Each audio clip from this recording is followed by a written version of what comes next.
Hey my friend, I said I would make a video about protein. So I'm following up with my commitment and I'm gonna make a short video here on protein.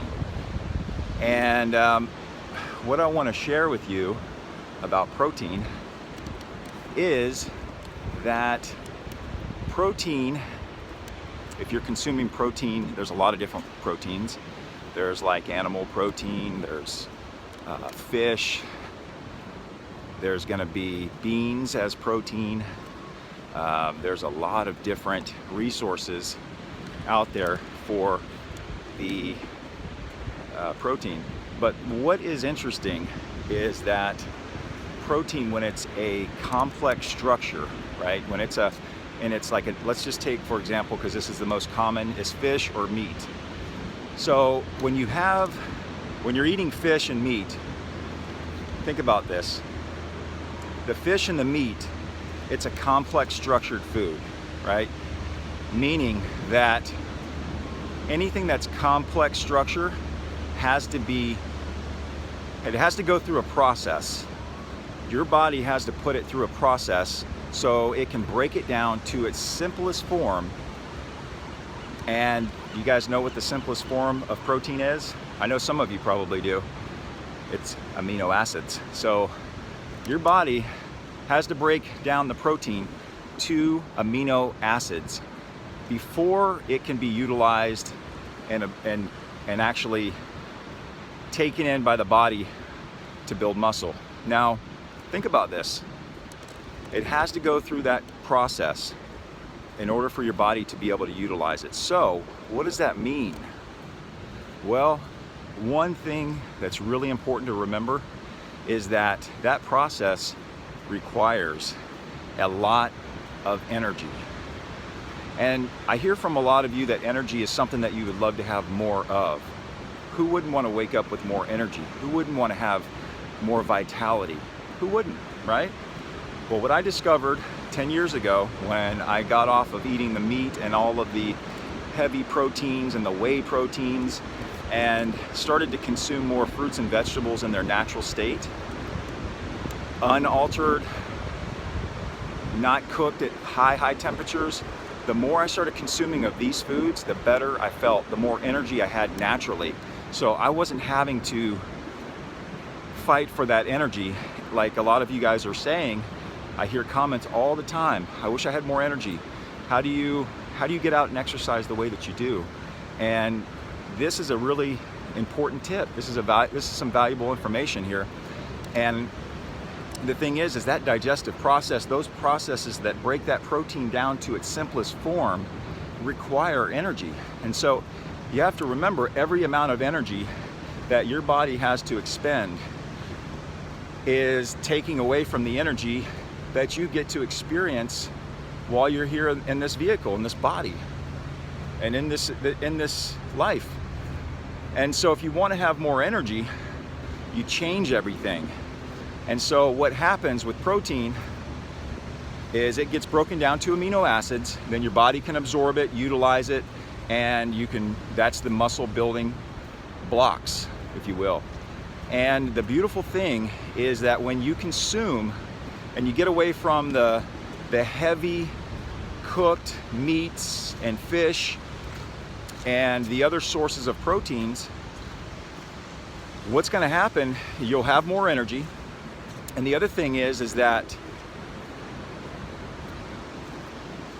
the whole process of that breakdown from protein to amino acids becomes kind of irrelevant when you start eating more fruits and vegetables in their natural state, right?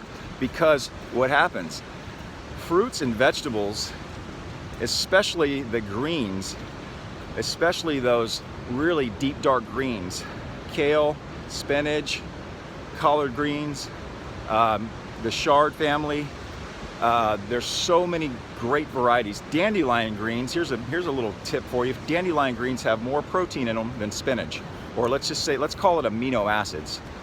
Has more amino acids than spinach. So guess what? I consume dandelions like crazy. That's like one of my number one wild plants that I love to consume. and I will load up a green juice with some dandelion greens and get down with it.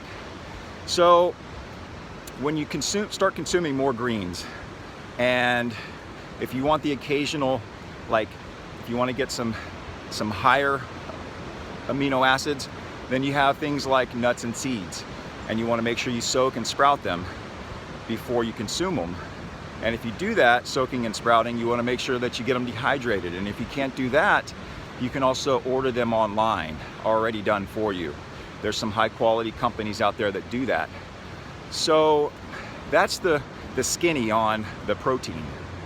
So the things that we've been told before about the more protein that you consume. See, I used to eat 240 grams of protein per day, and thinking that the more I consumed, the bigger I would get, because that's what the studies and stuff were saying. 1 gram of protein to 2 grams of protein per pound of body weight. At 240, 250 pounds, I was eating a shitload, more than what most families consume.